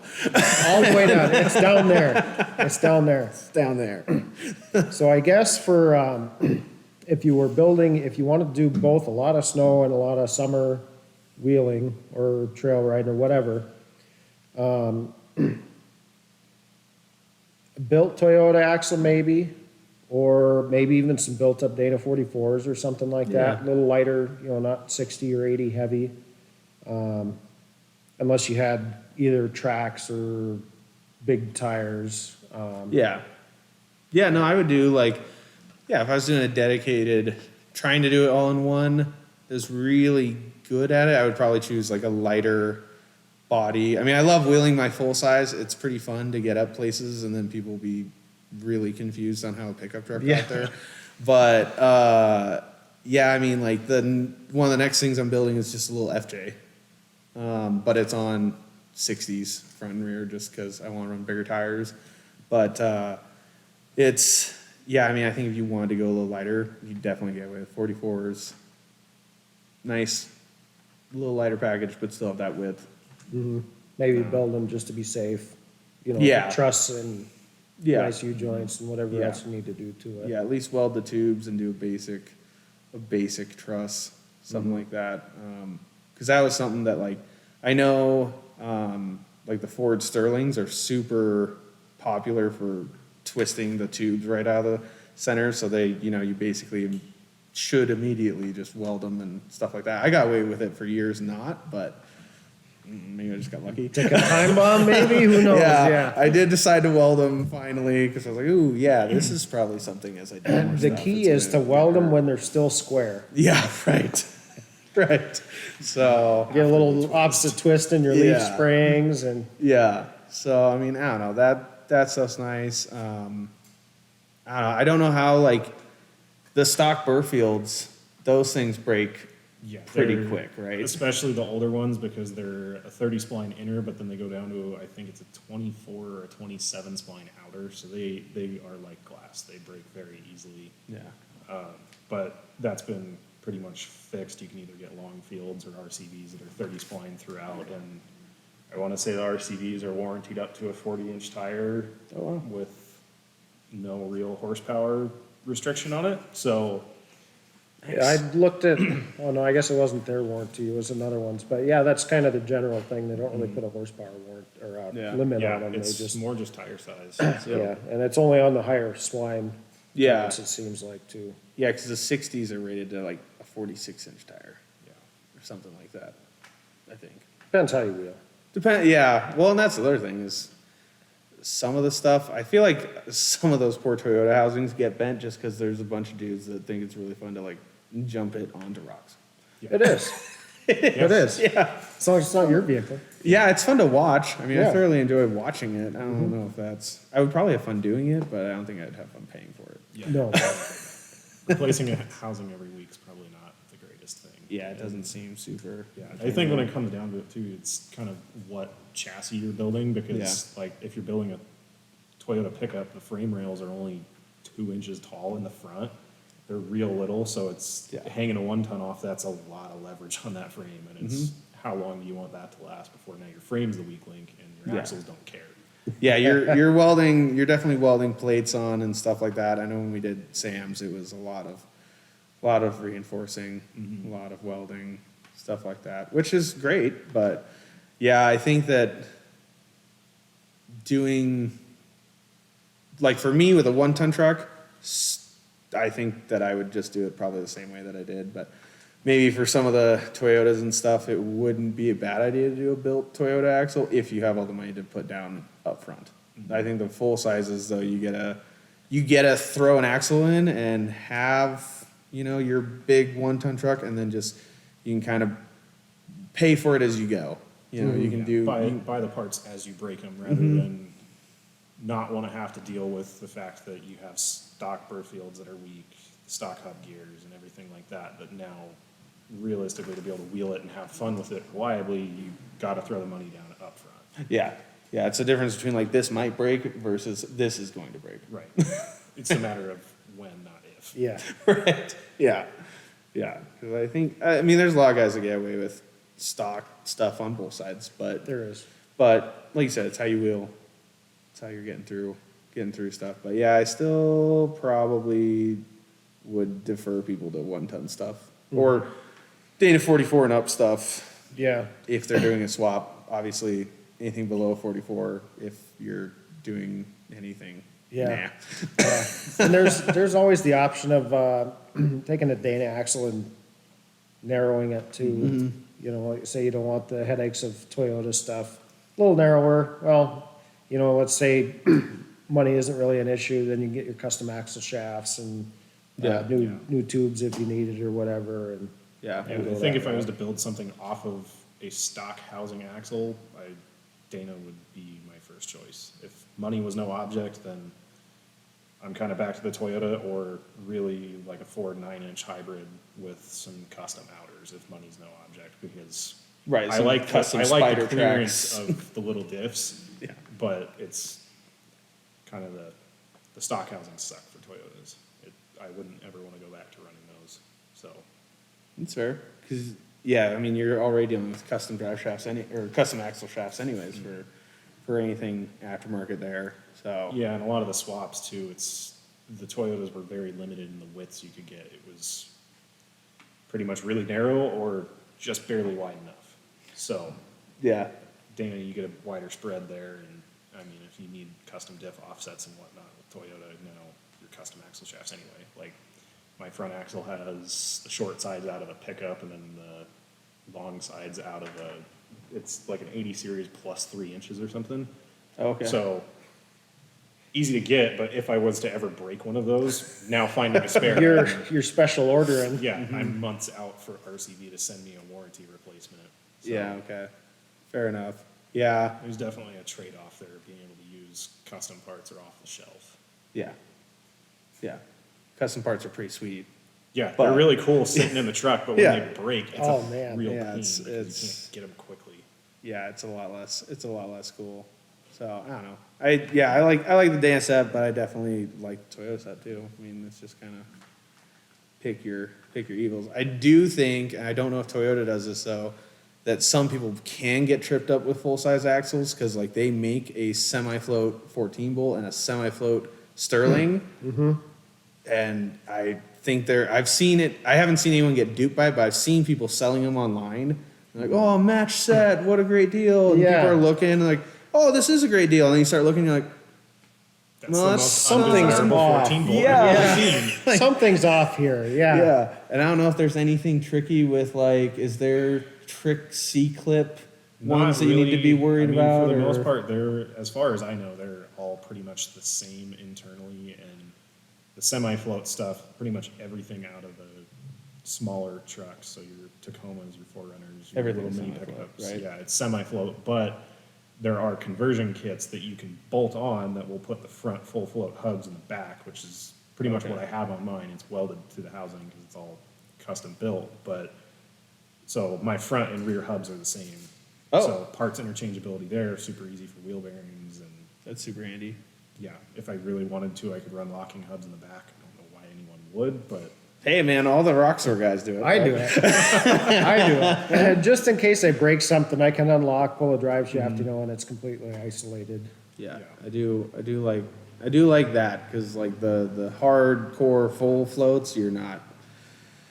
You I don't think can do that as pull far a as- shaft. You can pull a shaft and, and Shove still Shove a rag in it, Yeah, yeah. I guess. You know? You could. yeah, the Poke nice some thing holes in a about rag mine and- is if I blow a shaft, I pull the shaft out and I can just bolt a stock hub flange that I welded the hole shut on, and now it holds the oil in. And That's super if nice. that didn't work, then yeah, shove a rag in it. If I was to ever nuke a spindle in the back for whatever reason, it all unbolts. It's not like a 60 where it's welded into the housing and kind of SOL on that. So Yeah, that part's nice. That is another good thing about if somebody did go to from a semi-float axle and put a full float conversion on. Yeah, you burn up a spindle, you just unbolt it, throw the thing in the garbage, and put a new one on. Yeah.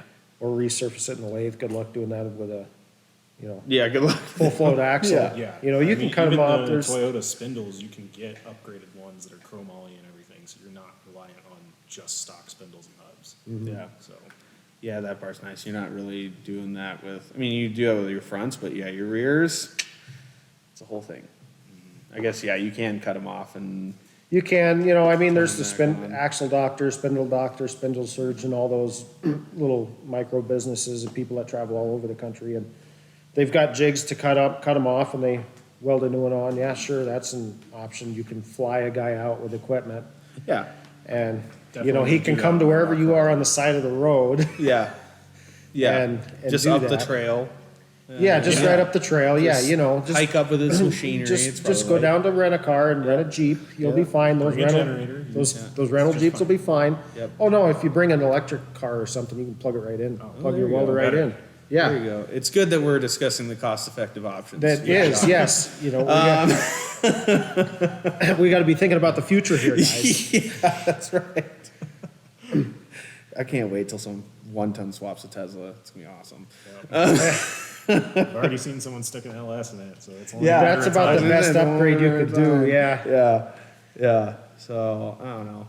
I think other than that, though, yeah, you can do shave kits to get your some ground clearance. That's next on the list here, actually. Yeah. Yeah, shave kit free versus real kits.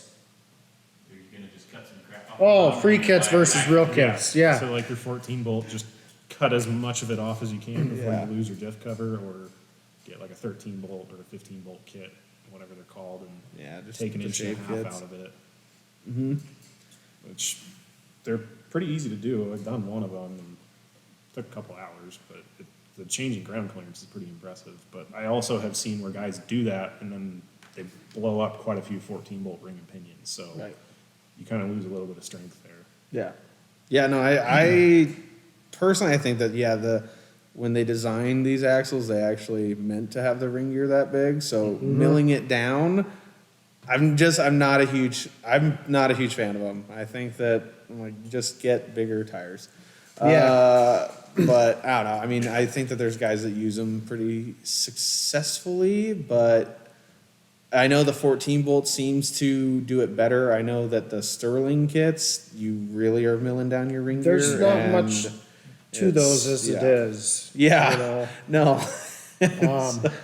Yeah. So I don't know. I think that Toyota. I just would give the clearance thing to Toyota. Like they've got it a lot They more. take it. They got a lot more dialed because that's a ton of work. I mean, we were talking about this whole episode. We've been talking about how easy it is to weld on your axles, but that's some serious welding and fairly serious machining. I guess if you want to do it the right way.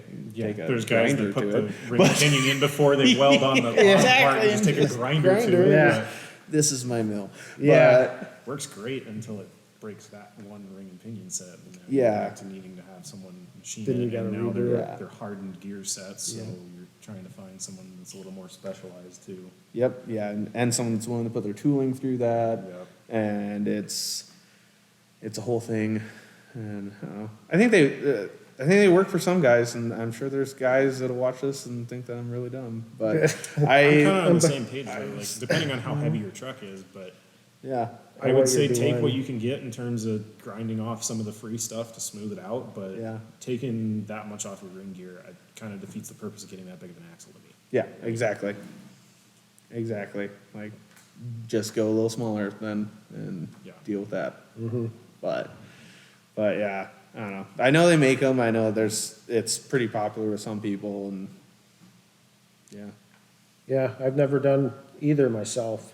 Yeah. I figure if I run into something, that's a lot better than having a housing spread on me Well, or and I something, actually 'cause I saw- took too much out of it. Earlier, or I guess late last week, Ballistic Fab now makes a shave kit for the Dana 80s. Oh. So I haven't seen how much that takes off. of the We got a ring Dana 80 set right now, there. but Joel, could you bring that in? Yeah. Yeah, I mean, which I can understand that. Like in my head, I mean, Dana it- 80 is so they're big that tall. even under a JK with a V8, you're not going to break that. Yeah, and then you've got, I mean, around the ring gear is a little better, but Dynatrac makes that high clearance 80 with, instead of that big wide section, it's just right where the Yeah. ring gear is. sure. And that probably helps quite a bit. See, to me, I just look at that, and that's what 4-inch tubes. Yep. So you're another 4 inches down in the center of your truck. I just don't see that. Maybe 5 inches down. I don't know. Yeah. Just to me, I'm like, cool. That thing can run 44, so do that. Yeah. Like there you go. Bigger, yeah, why not? Yeah. You can just I don't know. I think that there's people that definitely overbuild, and it's great because they probably never have axle failures. But I think there's a lot of guys that run 40s on Toyota axles that don't have axle failures, or they do sporadically once every couple of years. And Yeah, if congrats, you you're got being a really story. stupid or whatever. Right. A lot of Like- it, I still am very convinced. A lot of it is driving style. If you're Yeah. going to be driving it really hard, sure, get the biggest axle you can. But Yeah. if you're gonna try and use your gearing and be smart about everything, then you can easily get away with a smaller axle. Yeah. Yeah, absolutely. I mean, the rock bouncer guys, stick to your 14 bolts front and rear. Like, Yeah. good for you, and just crash your way up the hill. But if you're not treating your rig as a rock bouncer, you probably can get away with not doing it and doing it okay. And tire air pressure probably's got a lot to do. You could probably read through enough blog posts to put a chart together or something, but running enough to take the shock out so a tire will kind of conform Yeah. as it's going over something versus shock Yeah. loading. Yep. But then having it so low that, boy, it rides real nice, but it's really got to work to get up, Yeah. just to roll, let alone get up over something, Yeah. Yeah. So, Yeah, there's also the case of you don't have enough ground clearance with a 37, get a 37-inch sticky, and now you don't have to run as low of a tire pressure, and you just gain ground clearance. right. So Right. I like the ride of like 8 PSI, so. Yeah. that's where I run mine at too. And every time that I get snagged on a rock, I'm kicking myself because if I had another 5 pounds in the tires, I probably wouldn't hit it. But ride's nice and just fits the whole tire over a rock, so gets a lot of traction. Yeah. I ride at 11, but I think I'm a little heavier than Yeah, both you guys. I think little my bit. truck's like 50, 200 pounds on the Mine- heavy side. I can drive my Rockster down the road at 8 PSI. It's a little soft going around sharp corners, but I mean, other than that, I don't even notice. I mean, I think at 16 or 18 PSI, the tire's at full inflated height, basically, so anything over that is just rougher ride. I tried running it with the full 65 PSI that the tires are rated my God. for. It was stiff. How was that for The tires were kind of round on the bottom. I bet. Oh, my tread pattern's only is that this your wide. contact Great patch? traction, PSI right there. We rode 2 bicycles right here. Yeah. Like, yeah, that's yeah. I don't know. I don't know. I look at that and I'm like, I just don't. I guess for some guys, like a shape kit definitely makes a difference. And like Phoenix said, I'm all for like taking a grinder to it and smoothing it out. Smoothing it, yeah. Maybe, Yeah, absolutely. you'd probably be better off just welding a nice lead-in skid Yeah. plate to it. And then if you hit something, you just kind of, Yeah. if you got enough traction elsewhere, you just scoot right over it. Yeah, no, I'm all for that. I'm just not a huge fan of the shave kits too much. I just don't think that that's worth your time for the potential breakage or just for that little bit of ground clearance. Yeah. You're fine. Well, I don't know, guys with welders got to do something. So hang on to those welders, you might need them. That's true, guys. Welders and cutting torches, yeah. Just Leave them alone long enough, something's getting welded. yeah, that's right. That's right. But I don't know. This did kind of turn into Toyota versus Yeah, that, but Toyota versus okay. 1-tons, which I That's think there's okay. still a case to be made for that. Like, Yeah. it's just like anything else. It's a very definite maybe. yeah, It exactly. depends on what's going to be right for you. Yeah. What are you building? There's also going to be guys that are just like, nope, only this. Only Toyota. Toyota till I die. And same with straight axle. Same with straight same with axle, the Spicer American axles and axle, stuff, yeah. Spicer axle stuff. Yeah. Yeah, I just want some of them AAM guys, modded AAM axle guys to chime in on this, because, I haven't really seen any, and No. I've always thought the rear axle would make a pretty decent swap, The- just because the it's rears so would. stout, but the fronts are, like you were saying, there's just not much to them.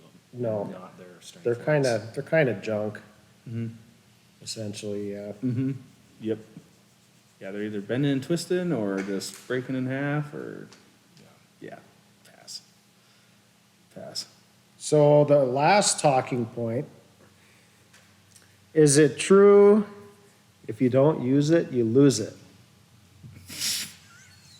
What? What are we talking about?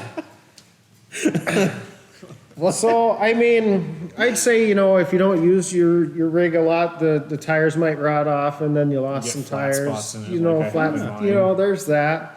Oil can get moisture in it from sitting and you could not know that and get a bunch of crusties in your bearings and I don't know who submits these questions. I don't know if you guys heard the live podcast we did. Somebody asked, what was it, length or girth? We were talking about transmission, so it applied to the transmission output Yeah. shafts and input shafts and stuff. Yeah. And, this one, If you don't, this is a little more challenging, I guess. You don't use it, you lose it. let's see. If you're talking like driver mod, sure. Because if you don't wheel your truck for a long time, yeah, you're gonna kind of forget how it drives. Yeah, as it pertains to axles, If they sit do around, the Dana ones sit better than the Toyota ones? Do you lose your Burfield seal faster? you might, yeah. Maybe. Well, not with the grease that's in there. You'd probably be okay, Yeah, you'll be okay. And the Dana ones, they seem to do okay. You know what ones don't do okay sitting? The AAM axles. The people with their tow rigs that I've seen that leave their tow rig for like 3 months and then they come back and then all of a sudden they have an axle seal leaking. Yep. Guess you should have drove it. Yeah, there's that. What else? What else might you lose if you don't use it? Tires will get flat spots in them. The tires. So the locking hubs, they're supposed to be just kind of painted with grease just for lubrication. A lot of guys pack them. I used to when I was younger. Yep. Be in a hurry, slap it on. Yep, When that sits, you lose the function of your locking hubs because the grease gets hard that's true. and Separates true. out and They- then you're starting to. And then you Drip gotta oil use your out of it. little, you're trying to, did your mile markers come with the little turning tool thing? I threw that Not away these. instantly and then I tried to turn it the first time and I was like, oh, I see why they. you got the one with the big knob on the outside of it, or? No, mine is like, it looks just like the factory Okay. Dana or the Warren. lug Yeah, style with mine the little- didn't. Oh, Yeah. no, those ones didn't come. I know what you're talking about now. Yeah, Yeah. no, those I still got the box in there from a couple years ago, but I don't think it came with them. Okay, No. okay, huh. Yeah, so I don't know. If you don't use Don't those, you your lose hubs, them. yeah, if you don't use those. Because you I lose don't. them. If mine came with it, I don't know where they are. I've never used them, so that applies. Yeah. Um, Yeah. Otherwise, though, everything, if you don't use it, it's good. It's yeah, all right. yeah. You'll do just fine sitting in your shop. Yeah. So no, it is not true.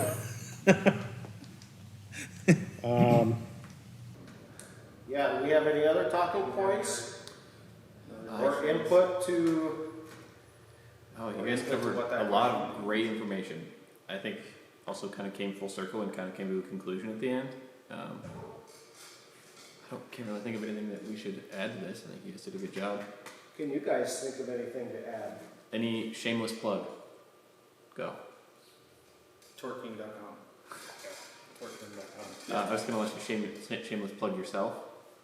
Oh. I feel like that's directed at me, but he's yeah, got a business. If you're looking for Toyota parts, I've got a company that we build Toyota axle housings and all sorts of other stuff specifically for 3rd gen 4Runners, but check us out, arcworks.com. So, yeah. Located where? Bozeman, Montana. So, just a couple hours over the west. Yeah. I got nothing. I have no shop or anything. If you want stuff worked on in your yard, do it yourself. I also do artwork, so. I have very low standards of work. Well, good. Yeah. If I got a job for There you. we go. Riley's parking lot, that's where I shop. Yeah, that's right. That's right. So I guess to sum it up, our Toyota axles, all that they're bent up to be, I guess if you build them right, Yeah. We heard from the pro though, they do bend the stock. they out. do bend. Stock housings, they suck. Don't use those. I feel that depending on what you're building,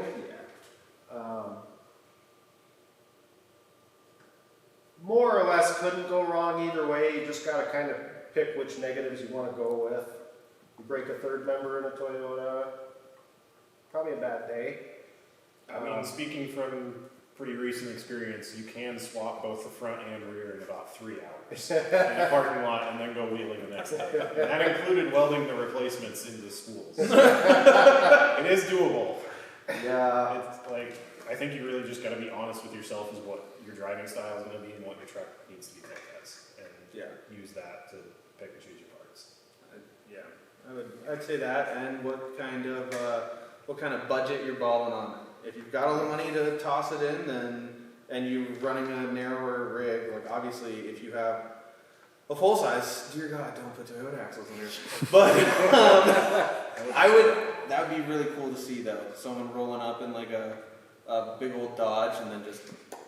I know you can, between stacking different types of hubs on them and everything, you can get them to push out fairly wide, but Just stack wheel spacers until you make it. Do what that guy on, I don't want to say his name, we've probably all seen it, he stacked like 12 wheel spacers. Oh yeah, we all know the guy. We all know who we he all know is. the guy Yeah. that does that. Yeah, you could do that. But yeah, I think if you're balling on a smaller budget, full size axle is super easy to put into about anything. Yeah, like Dana 44, Sterling rear, Dana 44 front, Dana 50 maybe. Yeah, Dana 50 Sterling rears are in every Ford truck from, every 3/4 ton, 1 ton Ford truck from the mid 80s to now with fairly few changes. And if you're re-gearing it, it doesn't even matter because they're all long. All the aftermarket gear kits that I've seen are all long pinion. So you just make the swap to a long pinion, and if you're like me and you had a short pinion, what they call the short pinion, you just suck it up and buy a long pinion yoke, and you had to spend $200 extra on your re-gear. Not a big deal. Yeah. But yeah, I think that they're quick and easy, especially if you're doing links or lease or something like that. You got all sorts of real estate. Right. So yeah. I'd say for the uniqueness, unless you go with some old truck with domestic axles, which is going to be hard. if you found like a Dana 60 Snow Fighter front end, obviously you go with that. We've had some of them come through here actually. Yeah. Happy really? Yeah. Run the number, Snow Fighter. Oh, yes. This game I'd say besides that old unique stuff, in the domestic applications, if you want to go unique, you could try Toyota. I feel like you could try Toyota. Oh yeah, I think you get a lot more compliments on like people are checking out the front end of his 4Runner a lot more than my Ford, where they're like, "Why do you paint the knuckles red? That's pretty lame." Like, it's kind of funny because Reed doesn't sell knuckles for Toyotas, so my stock knuckles got painted orange. Just so it was a conversation piece. nice. Yeah, it's like if you have custom housings and whatnot underneath your truck, you're gonna get more interest in it than your run-of-the-mill 1 tons, but they all perform the same. Like, they're gonna drive up the same rocks. Yeah. So Just depends on how much you want to throw at it at first. If money's no option, I mean,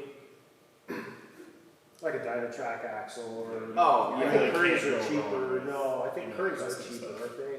Well, it depends on what you get. Like if you get if you're talking 60s, I think the Dynatrac 60 is cheaper than like a Rock Jock from Curry. That might be. But then if you want like a Dynatrac built front 80, then no, that is the Pro Rock stuff. That's a very expensive. That's never healthy. rated. but everybody wants to hear about how you do. Yeah, if you do, get that on video so you can be YouTube famous. Because you'll do all right.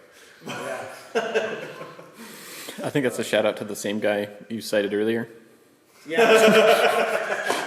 I don't think he's gotten too much into that yet, but someone should message him. Yeah. Hey, buy this. You can't drink it. If you see this, you know who you are. Yeah, if you see this and you're from Indiana, you know who you are. Wheel spacers, Yeah. and make sure you build the truck with the lean. Yeah. I know how much you love that. I know how much you love There that. we go. Carolina Carolina squat, Yeah. because that will guarantee a test. And then Dana 80s front and rear, and just see what happens. See what he can do with it. Yeah. That'd be cool. There we go.